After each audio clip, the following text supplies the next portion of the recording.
ધોરણ 6 semester 2 unit 1 activity 4 A read the story. વાર્તા વાંચો. Taste the waste.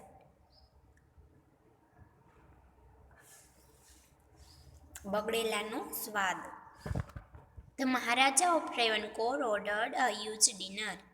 ટ્રેવનકોરના મહારાજાએ એક વખત વિશાળ સાંજના જમવાનો ઓર્ડર આપ્યો. That was for many important guest. ત્યારે ઘણા બધા મુખ્ય મહેમાન આવવાના હતા.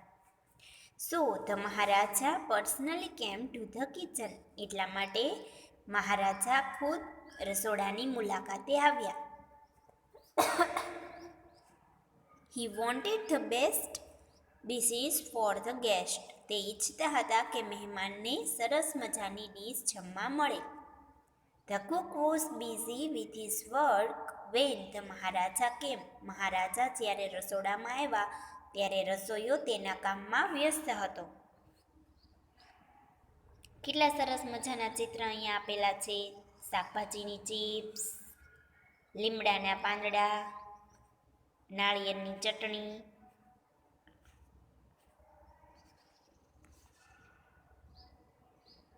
Cook says, welcome my lord, I am happy to C you hear. હવે રાજા છે તે રસોડામાં એન્ટર થાય છે એટલા માટે રસોઈયો કહે છે કે આવો મારા ભગવાન, હું તમને જોઈને ખૂબ જ ખુશ થયો છું.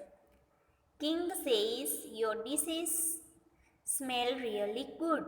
રાજાએ કીધું કે તમારા ડીશની સ્મેલ ખૂબ જ સરસ આવે છે. Cook says, thank you your majesty. રસોઈયાએ કીધું તમારો આભાર મહારાજા. King says, pointing to the scrap in the basket. ટોપલીમાં પડેલા શાકભાજીની ચિપ્સ જોવે છે રાજા. What is there in the basket. ટોપલીમાં શું છે? Cook says, that is vegetable waste your majesty, I will throw it away. રસોઈયો કહે છે કે તે બગડેલા શાકભાજી છે મહારાજા, હું તેને પછી ફેંકી દઈશ. King says, no no, you can not waste all the vegetables, find a way to use them. રાજાએ કીધું કે ના ના, બગડેલા શાકભાજી નાખી ન દેતો, એનો કંઈક ઉપયોગ કરજે. Cook says, surely I will. રાજાએ કીધું કે ચોક્કસ રસોઈયાએ કીધું કે ચોક્કસ હું કરીશ.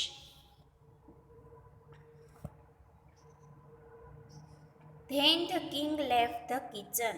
પછી રસોડાની અંદરથી રાજા બહાર નીકળે છે. The cook was worried. રસોઈયો ખૂબ જ ચિંતામાં આવી જાય છે. He started at the scrap and started thinking. તેણે વિચારવાનું શરૂ કર્યું. He had an idea. તેને એક વિચાર આવ્યો. He first wash the vegetable. સૌ પ્રથમ તેણે શાકભાજી ધોયા.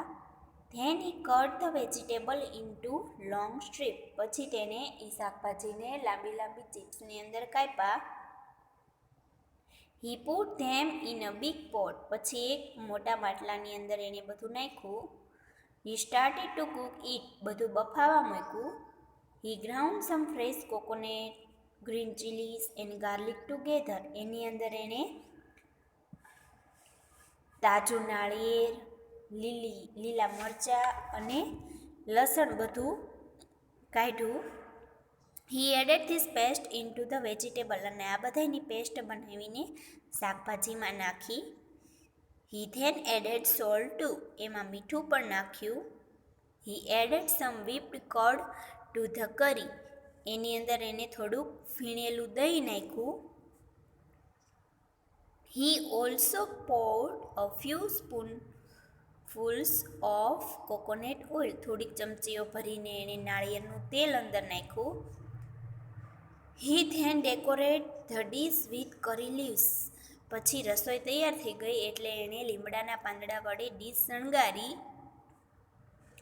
The new dish was ready. હવે નવી ડીશ તૈયાર છે. He serve the dish to the guest. મહેમાનને ડીશ પીરસે છે.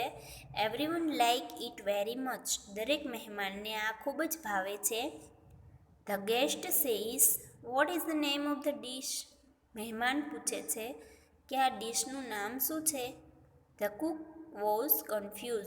રસોઈયો ખૂબ જ મૂંઝવણમાં આવી જાય છે. Cook says the name of the dish is avial. આ ડિશનું નામ અવિયલ છે.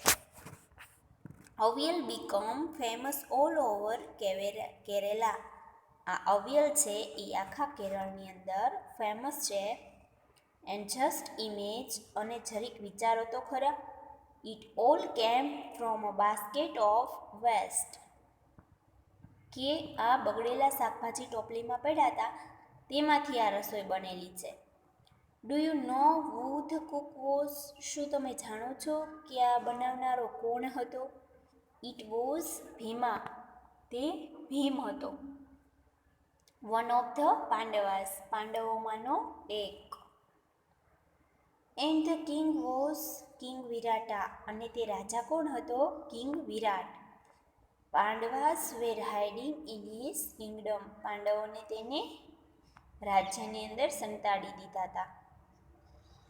Avial is also popular in Tamil Nadu. તમિલનાડુની અંદર આ વાનગી ખૂબ જ પ્રખ્યાત છે. વાનગીનું નામ છે અવિયલ.